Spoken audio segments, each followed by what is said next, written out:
Tagadog à toi, voyageur de tube, je te souhaite la bienvenue. Je suis Lox, un meneur de jeu. On m'appelle aussi le maître de jeu, maître de donjon, gardien des rêves, gardien des arcanes ou encore maître. Tout dépend du jeu auquel vous jouez. Je fais du jeu de rôle depuis plus de 10 cycles solaires. J'ai initié plus de 50 joueurs et j'en ai tué plus de la moitié.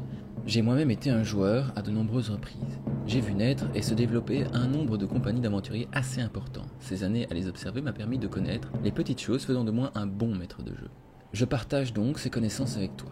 Je vais dans cette vidéo parler en premier du groupe de personnages à ta charge et les quelques petites choses à faire et à ne pas faire. Le MJ se doit de connaître chacun des noms de personnages. Cela permet une meilleure ambiance et surtout une fusion entre l'univers de jeu et le joueur. Il se sent faire partie de l'univers. Il faut qu'ils soient réactifs à leur nom, par exemple si tu l'utilises pour les prévenir de quelque chose ou simplement lors des conversations avec les PNJ. Il est toujours préférable qu'un PNJ se souvienne d'un joueur et des joueurs. Il en va de même pour le nom de la compagnie, ainsi les joueurs peuvent se faire connaître en tant qu'entité dans le monde dans lequel ils vivent. Un PNJ se souviendra toujours plus facilement de la compagnie du chien rugissant que les 4 mercenaires au nom compliqué et à rallonge venus les aider pour leurs problèmes de poules mutantes. Le background des personnages est important. Plus un joueur a un background élaboré, approuvé par le MJ auparavant, plus il est facile de l'intégrer dans le monde. Cela permet, avec de la chance et un minimum de doigté, de débloquer des situations difficiles simplement avec l'histoire de son personnage. Par exemple, un joueur venant de mourir refait un personnage noble d'un pays lointain, qui, coup de bol, est la prochaine destination du groupe, permettant au groupe d'avoir accès ainsi aux autres instances de cette contrée.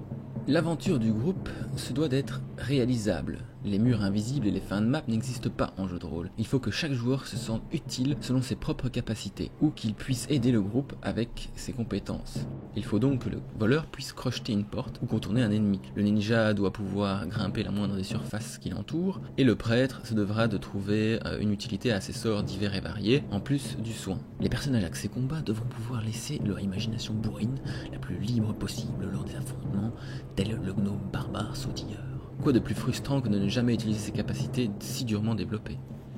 Rien de pire dans un jeu de rôle qu'un groupe trop puissant par rapport au scénario. Il faut donc que les MJ boostent ces monstres, mais ce n'est pas toujours suffisant. Il ne faut pas aller trop vite au niveau des XP ou avec les objets magiques. Ok, ce n'est guère un problème dans Warhammer, vu que les objets magiques sont très rares.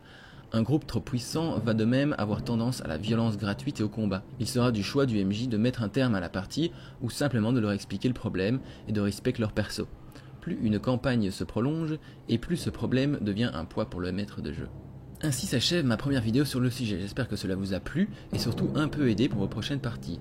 D'autres vidéos sur le même sujet, l'aide au MD, ne devraient pas tarder à sortir. Je m'en retourne maintenant à mes PJ. Alors, qu'est-ce que vous faites ?